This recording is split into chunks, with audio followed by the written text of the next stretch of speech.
Come on guys, ഇന്ന് ഞാൻ നിങ്ങൾക്ക് ഞങ്ങളുടെ പറമ്പിലെ കുറച്ച് സംഭവങ്ങൾ കാട്ടിത്തരാം. വേറെ ഒന്നുമല്ല, കുറച്ച് കൃഷിയും കുറച്ച് പൂന്തോട്ടവും. ഇതൊക്കെ കാണുമ്പോൾ നിങ്ങൾ വിചാരിക്കും ഞാനാണോ ഇത് നട്ടതെന്ന്. ഞാനല്ല, ഇതെൻ്റെ മാതാശ്രീ നട്ടതാണ്. ദാണ്ട് തീ വരുന്ന ആളിനെ കണ്ടോ? ഇതാണ് ഞങ്ങളുടെ കർമ്പൂസ്. കർമ്പൂസിനെ കൂടാതെ ബാക്കി 2 പേര് കൂടെ ഉണ്ടേ. ഇതാണ് കണ്ണപ്പൻ, കണ്ണാന്ന് ഞങ്ങൾ വിളിക്കും. ഇവനും നമ്മുടെ കറുമ്പനും ഏകദേശം സെയിം പ്രായമാണ്. ഇവരുടെ മൂത്ത ഒരാളുണ്ട് മിച്ചപ്പൻ. മിച്ചപ്പൻ ഇപ്പം ഈ വീഡിയോയിലില്ല, വരുന്ന സമയത്ത് കാണിക്കാം.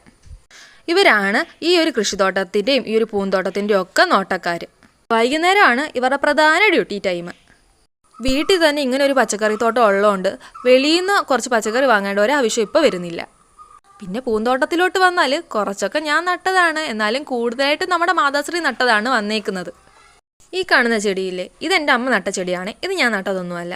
സത്യം പറഞ്ഞാൽ നല്ല നല്ല ചെടികളൊക്കെ വാങ്ങി അങ്ങോട്ട് വെക്കണമെന്നുണ്ട്, പക്ഷേ മെയിൻറ്റെയിൻ ചെയ്യാൻ നല്ല ബുദ്ധിമുട്ടാണ്. ഈ ഒരു ചെടി കണ്ടോ, നമ്മുടെ കടലാസ് റോസ. ഇതെൻ്റെ ഫേവറേറ്റ് ആണ്. ഇത് ഞാൻ വാങ്ങിച്ച് നട്ടതാണ്. അപ്പോൾ ഈ ഒരു കുഞ്ഞു പൂന്തോട്ടവും ഈ ഒരു കുഞ്ഞു കൃഷിയൊക്കെ ഇഷ്ടപ്പെട്ടിട്ടുണ്ടെങ്കിൽ നിങ്ങൾ ഈ ഒരു വീഡിയോയ്ക്ക് സപ്പോർട്ട് ചെയ്യണേ. അപ്പം താങ്ക്